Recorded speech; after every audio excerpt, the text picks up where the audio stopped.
Hello everybody. आज हम class 6 का फर्स्ट चैप्टर पढ़ेंगे, major domains of the earth. Let's start the video. First topic है introduction to domains. The unique planet earth is the only known planet with the life because it provides the three basic necessities land, water and air. हमने total 8 planets पढ़े थे। उन सारे 8 planets में अर्थ अकेला ऐसा planet है जहाँ पे लाइफ एग्जिस्ट करती है, क्योंकि हमें अपनी लाइफ को सस्टेन रखने के लिए सिर्फ 3 बेसिक एलिमेंट चाहिए होते हैं। रहने के लिए लैंड, पीने के लिए पानी और सांस लेने के लिए हवा। तो ये सारे 3 बेसिक एलिमेंट अर्थ पे प्रेजेंट है, इसीलिए अर्थ पे लाइफ एग्जिस्ट करती है। अब जो हमारी अर्थ का सरफेस है वो बहुत ज़्यादा कॉम्प्लेक्स है। वो 3 मेन कंपोनेंट से मिलकर बना है, लिथोस्फीयर, एटमॉस्फेयर और हाइड्रोस्फीयर। लिथोस्फीयर क्या है? The solid portion consisting of rocks and soil. Earth का वो पोर्शन जो पत्थर और मिट्टी से मिलकर बना है। जो लैंड है जिसपे हम रहते हैं वो पार्ट है लिथोस्फीयर का। अब जो लैंड है वो रॉक से मिलकर बना है, उसके ऊपर थिन लेयर ऑफ सॉइल, पतली सी मिट्टी होती है। और हमें पता है कि मिट्टी में होते हैं न्यूट्रिएंट्स, जिसके अंदर बैक्टीरिया और बहुत सारे माइक्रो ऑर्गेनिज्म होते हैं जो प्लांट को सपोर्ट करते हैं ग्रो करने के लिए। नेक्स्ट है atmosphere, the gaseous layer surrounding the earth. जितनी भी गैस के लेयर्स हैं जो अर्थ को सराउंड करके रखी हैं, अर्थ की चारों तरफ है, वो पार्ट है एटमॉस्फेयर का। नेक्स्ट है hydrosphere, water in all form. Water किसी भी फॉर्म में हो, आइस की फॉर्म में, लिक्विड वाटर जो ओशियन है, या फिर वाटर वेपर्स की फॉर्म में हो, जो ह्यूमिडिटी है, वो पार्ट है हाइड्रोस्फीयर का। नेक्स्ट है biosphere, the narrow zone where land, water and air meet and interact to support life. For example, अगर ये लिथोस्फीयर है, ये एटमॉस्फेयर है और ये हाइड्रोस्फीयर है, तो जो बायोस्फीयर है वो उनके बीच का जोन है, ये जगह है। यहाँ पे लैंड भी है, एयर भी है और वाटर भी है। ये सारे 3 मेन कंपोनेंट मिलकर लाइफ को सपोर्ट कर रहे हैं, जो हमारी सर्वाइवल के लिए बहुत इंपॉर्टेंट है। उसे हम बोलते हैं बायोस्फीयर। नेक्स्ट है वर्ड ओरिजिन। हमने जितने भी वर्ड्स पढ़े, लिथोस्फीयर, एटमॉस्फेयर, हाइड्रोस्फीयर और बायोस्फीयर, ये सारे ग्रीक वर्ड से लिए गए हैं। लिथोस का मतलब होता है स्टोन, एटमस का मतलब होता है वेपर, यूडोर का मतलब होता है वाटर और बायोस का मतलब होता है लाइफ। अब जितने भी हमने कंपोनेंट पढ़े अर्थ के, उसे हम वन बाय वन डिटेल में पढ़ेंगे। फर्स्ट है लिथोस्फीयर, डेफिनेशन हमने पढ़ ली है। नेक्स्ट है मेन डिविजन। अर्थ का जो लैंड है उसे 2 पार्ट में डिवाइड किया गया है, कॉन्टिनेंट और ओशियन बेसिन। कॉन्टिनेंट क्या है? जितनी भी लार्ज लैंड मासेस हैं, बड़ी बड़ी जमीनें हैं, उन्हें हम बोलते हैं कॉन्टिनेंट। और जितने भी ह्यूज वाटर बॉडीज हैं, जो समुद्र है, जो पानी है, उसे हम बोलते हैं ओशियन बेसिन। ये हमारा वर्ल्ड मैप है। और हमें पता है कि जो लैंड है वो सिर्फ 2 पार्ट्स में डिवाइडेड है। जो हमारा लिथोस्फीयर है वो 2 पार्ट्स में डिवाइडेड है, या तो लैंड होगा, या तो ओशियन होगा, या तो पानी होगा। जितना भी ये ब्लू पोर्शन है वो सारा ओशियन है, पानी है। और जितना भी ये कलरफुल पार्ट है वो लैंड है, जिसे हम बोल रहे हैं कॉन्टिनेंट। ये लार्ज लैंड मासेस हैं, बड़ी बड़ी ज़मीनें हैं, जो टोटल नंबर में 7 है। Asia, Europe, North America, South America, Africa, Australia and then Antarctica. अब क्वेश्चन ये है कि जो लार्ज लैंड मासेस है, बड़ी बड़ी ज़मीनें हैं, वो तो लैंड है, रॉक से मिलकर बनी हो, तो वो लिथोस्फीयर का पार्ट हो सकता है। लेकिन वाटर बॉडीज क्यों पार्ट है लिथोस्फीयर का? फॉर एग्जाम्पल, अगर ये कोई ओशियन है, इनके नीचे का पार्ट देखें, ये भी तो रॉक से मिलकर बना है, ये भी तो अर्थ क्रस्ट से मिलकर बना है, ये भी तो लैंड है। इसीलिए ह्यूज वाटर बॉडीज भी पार्ट है लिथोस्फीयर का। नेक्स्ट है sea level. Elevation of land is measured from the sea level which is taken as 0। अब हमें पता है कि अर्थ का जो सरफेस है, जो लैंड है, वो हर जगह फ्लैट नहीं है। कहीं पे कुछ ऊंची जगह भी हो सकती है, एलिवेशन भी हो सकता है, ऊंचाई भी हो सकती है, जैसे माउंटेन है। कुछ प्लेट्यूज भी हो सकते हैं, माउंटेन की हाइट ज़्यादा होती है, प्लेट्यूज की कम होती है। अगर हमें इन सब की हाइट मेजर करनी है तो हमेशा हम सी लेवल से मेजर करते हैं और उसे हम लेते हैं 0। हम एक रेफरेंस पॉइंट लेते हैं, क्योंकि ओशन का जो पानी है वो हर जगह सेम होता है। ओशन हर जगह सेम होती है, आपस में कनेक्टेड होती है। इसे हम लॉजिकली भी समझ सकते हैं। अगर कहीं पे भी पानी ज़्यादा है तो वो फैल के आपस में बराबर हो जाएंगी, ग्रेजुअली वो फैल जाएंगी। और इसीलिए हम एलिवेशन को, जब भी वो लैंड से कोई ऊंचाई है, अगर उसको मेजर करना है तो हमेशा हम सी लेवल से मेजर करते हैं, क्योंकि उसकी जो हाइट है, जो लेवल है, वो 0 है। ओशन की डेप्थ हो सकती है। ओके, नेक्स्ट हमें पढ़ना है highest point and deepest point. Earth का जो हाईएस्ट पॉइंट है वो माउंट एवरेस्ट है, उसकी हाइट है 8,848 मीटर्स। जो डीपेस्ट पॉइंट है वो मरियाना ट्रेंच, उसकी हाइट है 11,022 मीटर्स, जो कि आती है पैसिफिक ओशन में। ये हमारा माउंट एवरेस्ट और ये है मरियाना ट्रेंच, जो है पैसिफिक ओशन में। अब कुछ इंपॉर्टेंट पॉइंट्स हैं। वो कौन थे फर्स्ट पर्सन जो माउंट एवरेस्ट पे गए थे? तो वो थे sir Edmund Hillary and Tenzing Norgay, जो कि 1953 में गए थे। फर्स्ट वुमेन कौन थी? वो थी जुंको तबेई, जो कि 1975 में गई थी। फर्स्ट इंडियन वुमेन थी हमारी बचेंद्री पाल, जो कि 1984 में गई थी। Next the 7 continent. अब जितने भी ये लैंड मासेस है बड़ी बड़ी जिन्हें हम कॉन्टिनेंट बोल रहे थे, उन सारे को हम वन बाय वन डिटेल में पढ़ेंगे। फर्स्ट है एशिया। ये एशिया है, ये हमारा कॉन्टिनेंट है, हम एशियंस है और यहाँ पे हमारी कंट्री है इंडिया। तो ये लार्जेस्ट कॉन्टिनेंट है, सबसे बड़ी कॉन्टिनेंट है। अर्थ का जितना भी टोटल लैंड है उसका 1/3 ये कवर करती है। हमने हेमिस्फीयर्स पढ़े थे, ये था नॉर्दर्न हेमिस्फीयर, ये सदर्न, ये ईस्टर्न और ये वेस्टर्न हेमिस्फीयर। तो एशिया लाई करती है ईस्टर्न हेमिस्फीयर में।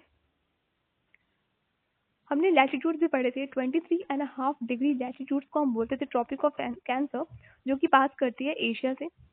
It is separated from Europe by Ural mountain. अगर हम इस पिक्चर में देखें तो ये एशिया है और ये यूरोप है, ये दोनों आपस में कनेक्टेड लग रहे हैं। तो हमें कैसे पता चलेगा कहाँ पे एशिया खत्म होती है और यूरोप स्टार्ट होता है? तो इनके बीच में एक माउंटेन रेंज है जिसे बोलते हैं राल माउंटेन, और यही माउंटेन रेंज इन दोनों कॉन्टिनेंट को आपस में सेपरेट करती है। नेक्स्ट है Europe, west of Asia. Asia के वेस्ट में है यूरोप, मच स्मॉलर, ये एशिया से छोटा है। The Arctic circle passes through it. 66.5 degree latitude को हम बोलते थे आर्कटिक सर्कल, जो कि पास करती है यूरोप से। Bound by water bodies on 3 sides, क्योंकि इसके ईस्ट साइड में तो एशिया है, बची 3 साइड नॉर्थ साउथ और वेस्ट वहाँ पे ओशंस हैं, वाटर बॉडीज हैं। नेक्स्ट है अफ्रीका, सेकेंड लार्जेस्ट कॉन्टिनेंट है, फर्स्ट है एशिया, सेकेंड है अफ्रीका। ये अकेला ऐसा कॉन्टिनेंट है जहाँ से इक्वेटर, ट्रॉपिक ऑफ कैंसर और ट्रॉपिक ऑफ कैप्रिकॉर्न पास होती है। ये है tropic of cancer, tropic of Capricorn और इक्वेटर। अगर हम ध्यान से देखें तो जो इक्वेटर है 0 डिग्री लैटिट्यूड, वो पास करती है बिल्कुल सेंटर से अफ्रीका के। The Sahara desert, world's largest hot desert and world's longest river the Nile river, यहाँ पे सिचुएटेड है अफ्रीका में। Largest hot desert Sahara desert और longest river the Nile river. ये है एशिया, ये है अफ्रीका, ये दोनों आपस में सेपरेटेड है यूराल माउंटेन से। ये है यूराल माउंटेन, ये है सहारा डिजर्ट, ये है नाइल रिवर जो कि लोकेटेड है अफ्रीका में। नेक्स्ट है नॉर्थ अमेरिका, ये थर्ड लार्जेस्ट है, फर्स्ट एशिया, सेकेंड अफ्रीका और थर्ड है North America. Link to South America by a narrow strip of land called isthmus of Panama. ये हमारी है नॉर्थ अमेरिका, ये है साउथ अमेरिका। इन दोनों के लैंड मासेस को एक लैंड कनेक्ट करती है, पतली सी स्ट्रिप ऑफ लैंड, जिसे हम बोलते हैं इथमस ऑफ पनामा। नेक्स्ट है south America, mostly in the southern hemisphere. ये हमारी अर्थ है, तो ये था हमारा नॉर्दर्न हेमिस्फीयर और ये था सदर्न हेमिस्फीयर। तो साउथ अमेरिका लाई करती है सदर्न हेमिस्फीयर में।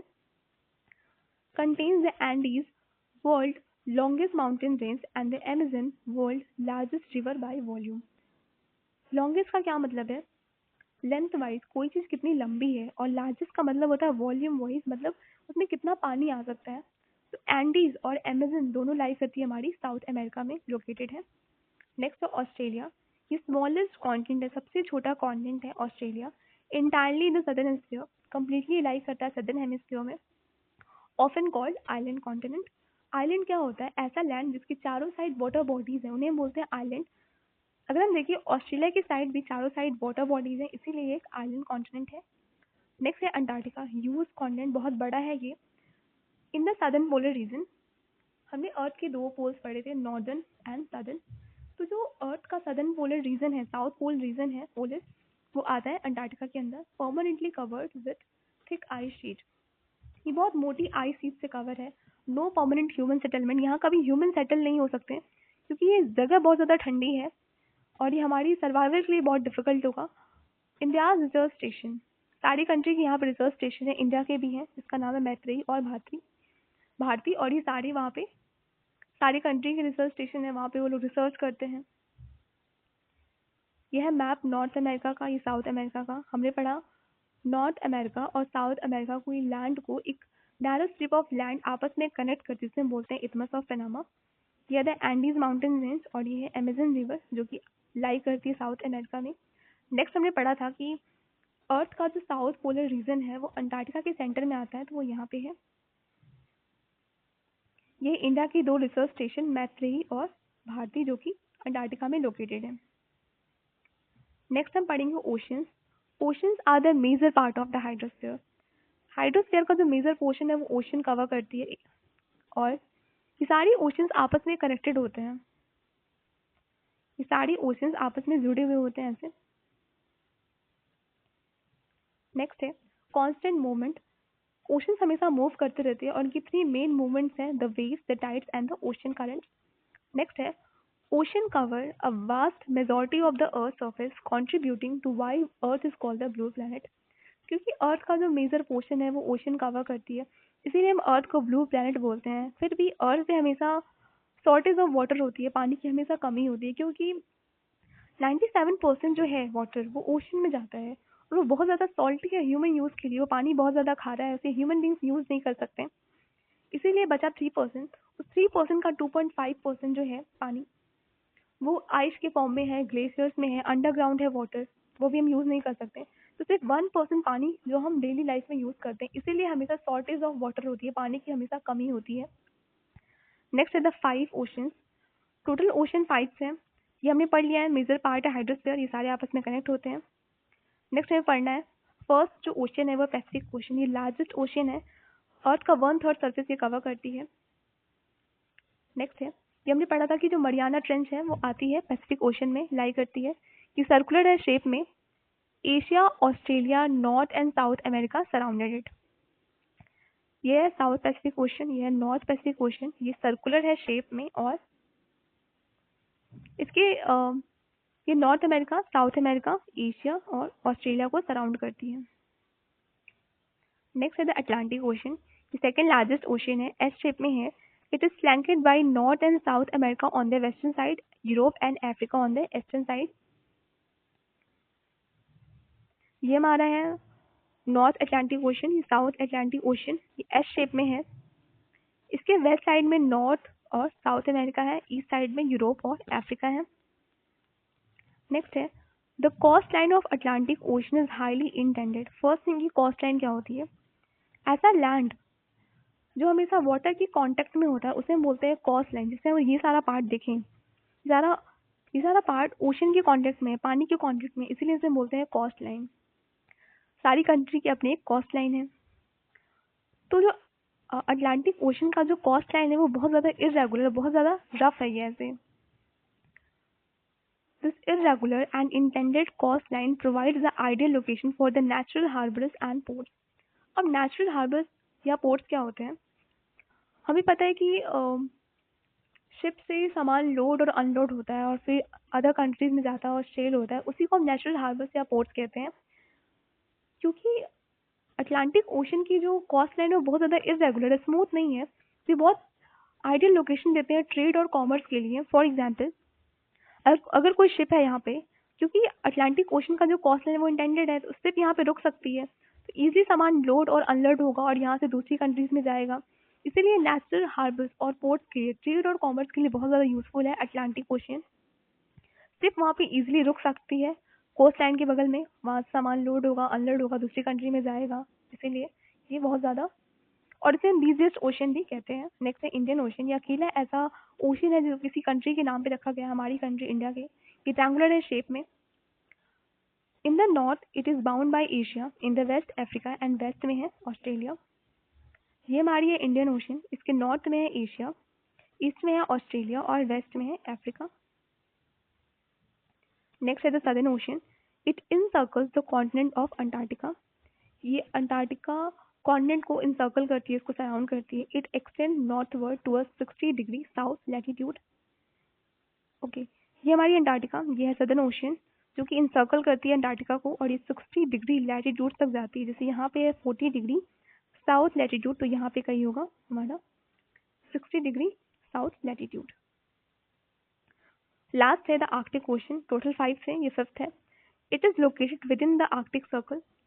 आर्कटिक सर्कल के पास लोकेटेड है हमारा आर्कटिक ओशन।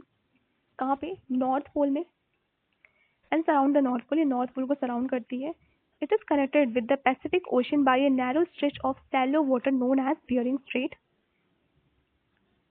यहाँ पे हमारा आर्कटिक सर्कल था, 66.5 डिग्री लैटिट्यूड को हम बोलते थे आर्कटिक सर्कल। तो आर्कटिक ओशन उसको सराउंड करती है और नॉर्थ पोल को भी सराउंड करती है। आर्कटिक ओशन कनेक्टेड है हमारी पैसिफिक ओशन से एक नैरो शैलो वाटर, जिसे हम बोलते हैं बियरिंग स्ट्रेट। नेक्स्ट है it is bound by northern coast of North America and Eurasia. ये हमारी नॉर्थ अमेरिका का कोस्ट लाइन होगा। यूरेशिया क्या है? यूरोप और एशिया, क्योंकि आपस में कनेक्टेड हैं, तो इन दोनों की लैंड मासेस को हम आपस में कनेक्ट करके बोलते हैं Eurasia, Europe plus Asia Eurasia. तो जो आर्कटिक ओशियन है वो बाउंड है नॉर्थ अमेरिका और यूरेशिया के कोस्ट लाइन से, यहाँ से ये बंधी हुई है।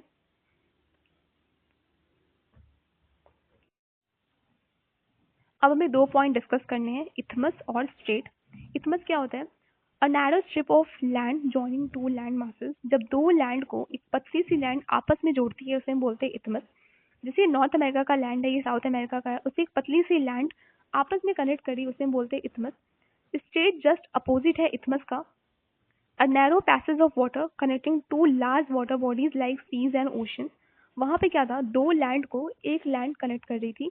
यहाँ पे क्या है, एक सी और एक ओशियन को जब एक नैरो पैसेज ऑफ वाटर, एक पतला सा पानी बोल सकते हैं, छोटी सी नदी बोल सकते हैं, जब कनेक्ट करती है तो उसे हम बोलते हैं स्ट्रेट।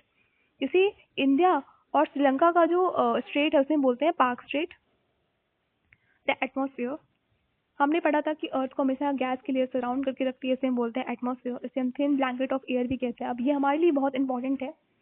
फर्स्ट, हमें ये एयर वी ब्रीथ, हमें ये ऑक्सीजन, हमें एयर प्रोवाइड करता है, उसमें ऑक्सीजन होती है जो हमारे लिए बहुत हेल्पफुल है सर्वाइवल के लिए। Next, harmful effects of the sun rays. Second, ये क्या करता है एटमॉस्फेयर, सन से जितनी भी रेज, हार्मफुल रेज आ रही होती हैं उससे हमें ये प्रोटेक्ट करता है एटमॉस्फेयर। नेक्स्ट है एक्सटेंट। अब ये कहाँ तक फैला हुआ है? The atmosphere extends up to a height of 1600 kilometre. Earth की सरफेस से ये 1600 किलोमीटर तक एटमॉस्फेयर है। कॉम्पोजिशन ये किससे मिलकर बना है? तो मेनली ये दो गैसेस से मिलकर बना है, नाइट्रोजन और ऑक्सीजन। नाइट्रोजन का जो प्रोपोर्शन है वो 78% है, जो हेल्प करता है लिविंग ऑर्गेनिज्म की ग्रोथ के लिए। सेकेंड है ऑक्सीजन, 21% है, जो ब्रीथ ऑफ लाइफ है हमारा। अदर गैसेस है 1%, जैसे कार्बन डाइऑक्साइड, ऑर्गन और अदर गैसेस। अगर हम देखें तो कार्बन डाइऑक्साइड का जो क्वांटिटी है वो 1% से भी कम है, क्योंकि अदर भी गैसेस हैं। रोल ऑफ कार्बन डाइऑक्साइड, जिसे हम CO2 भी बोलते हैं। अब इसकी क्या इंपॉर्टेंस है? दो present in a minute amount, हमें पता है ये बहुत ज़्यादा कम अमाउंट में, 1% से भी कम है। इट इज़ इम्पॉर्टेंट, ये फिर भी इम्पॉर्टेंट है, as it absorb heat radiated by the earth, thereby keeping the planet warm. It is also essential for the growth of plants. Carbon dioxide, CO2 हमारे लिए क्यों यूजफुल है? हमें पता है कि सन से हमेशा हीट आ रही होती है, तो अर्थ उन सारी हीट को एब्जॉर्ब करता है और धीरे धीरे रेडिएट करता है। अगर अर्थ सारी हीट को रेडिएट कर दे तो अर्थ एकदम ठंडा होता जाएगा, और अगर अर्थ प्लैनेट ठंडा हो गया तो हमारी सर्वाइवल के लिए बहुत डिफिकल्ट हो जाएगा, हम कोल्ड रीजन में सर्वाइव नहीं कर सकते। तो कार्बन डाइऑक्साइड क्या करता है, जैसे ही हीट रेडिएट करता है अर्थ उन सारी हीट को कार्बन डाइऑक्साइड एब्जॉर्ब कर लेता है और उसे एटमॉस्फेयर में ही रखता है। इसकी वजह से प्लैनेट अर्थ गर्म रहता है और हमारी सर्वाइवल के लिए बहुत हेल्पफुल है ये। सेकेंड, हमें पता है कि प्लांट जो अपना खाना फोटोसिंथेसिस से बनाते हैं वो कार्बन डाइऑक्साइड की हेल्प से ही बनाते हैं, तो कार्बन डाइऑक्साइड इसलिए भी हेल्पफुल है। नेक्स्ट टॉपिक है layers of the atmosphere.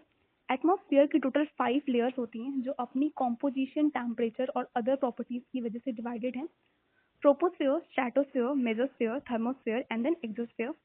Troposphere क्या है? The lowest layer where we live and where most weather phenomena occur. अगर हमारी ये अर्थ का सरफेस है तो जो पहला लेयर है वो हमारी ट्रोपोस्फेयर का है और यहाँ पे सारे वेदर फेनोमेना होते हैं। नेक्स्ट है स्ट्रेटोस्फेयर। ये ट्रोपोस्फेयर के ऊपर है, ये कंटेन करता है ozone layer, for example UV rays. Sun से जितने भी हार्मफुल रेज आ रही होती है उससे हमें प्रोटेक्ट करता है ओजोन लेयर, और एरोप्लेन भी इसी लेयर में फ्लाई करता है। नेक्स्ट है मेसोस्फेयर। ये थर्ड लेयर है where meteors burn up upon entering from the space.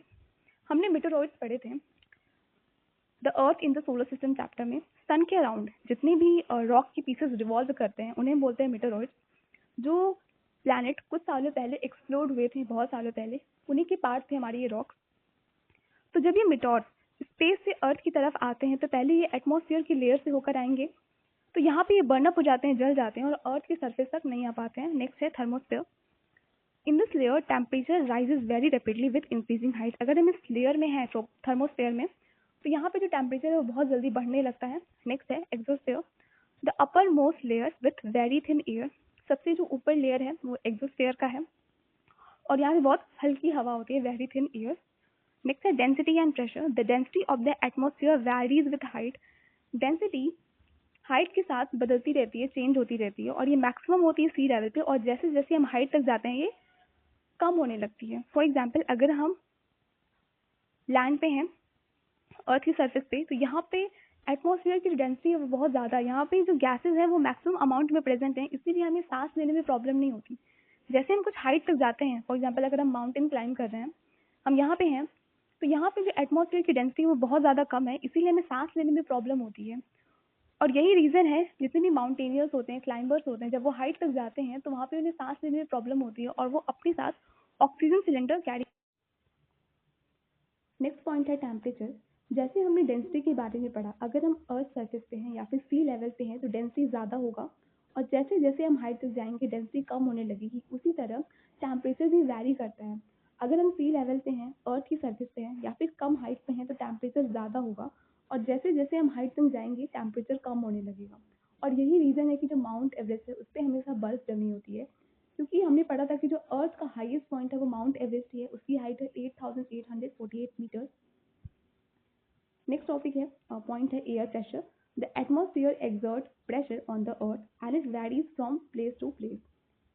जो एटमॉस्फेयर है, जो एयर है, वो हमेशा हम पर प्रेशर एक्सर्ट करती है, और ऐसा हो सकता है कि अगर ये कोई अर्थ का सरफेस है तो यहाँ पे एयर प्रेशर बहुत ज़्यादा हो, और यहाँ पे ये कोई और अर्थ की सरफेस है वहाँ पे एयर प्रेशर कम हो। विंड क्या है? Air moves from high pressure to low pressure. Air हमेशा हाई प्रेशर से लो प्रेशर की तरफ मूव करती है।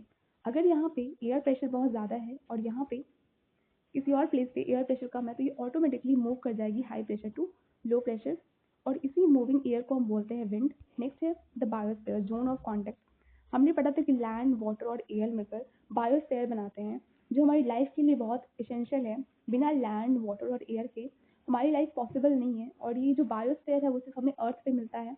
नेक्स्ट है scope of life, contain all living organism ranging from tiny microscopes या बैक्टीरिया टू जायंट मैमल्स।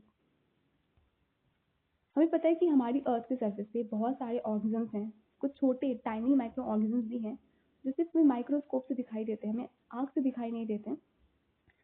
वो बैक्टीरिया भी हो सकते हैं, और कुछ बड़ी बड़ी जायंट मैमल्स भी हैं। तो जितने भी ऑर्गेनिजम्स हैं इन्हीं दो पार्ट्स में डिवाइड किया गया है, प्लांट किंगडम और एनिमल किंगडम में। नेक्स्ट है organism linkage. All living beings are interconnected and dependent on biosphere for their survival.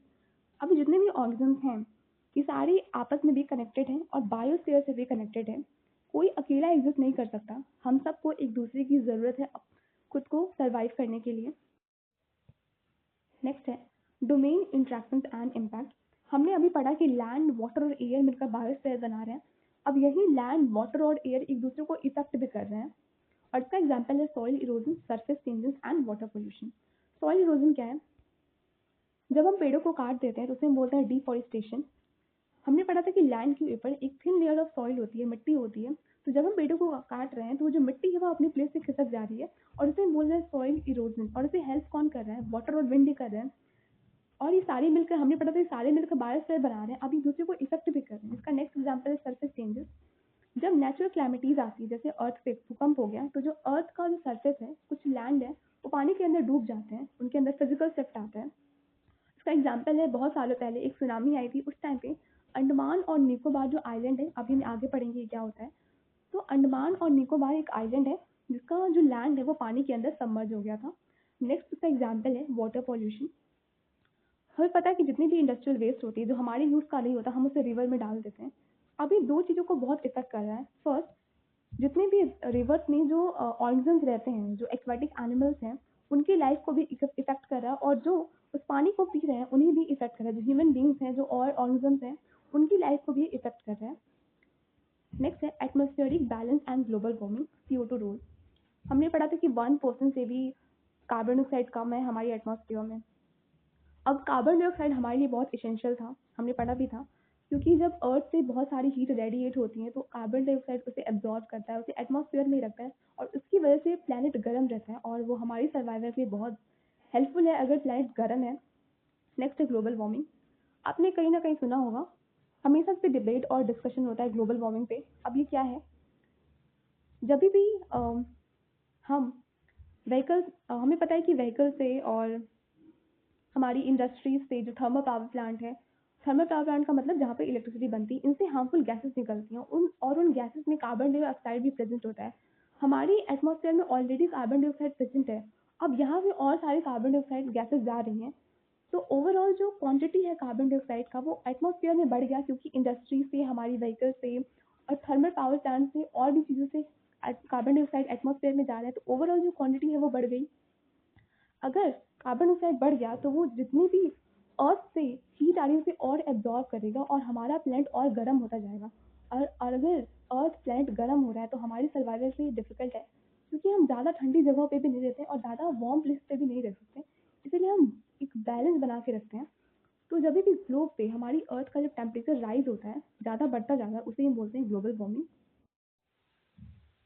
Now let's fill this world map. Total 7 continent थे, Asia, Europe, North America, South America, Africa, Australia and then Antarctica.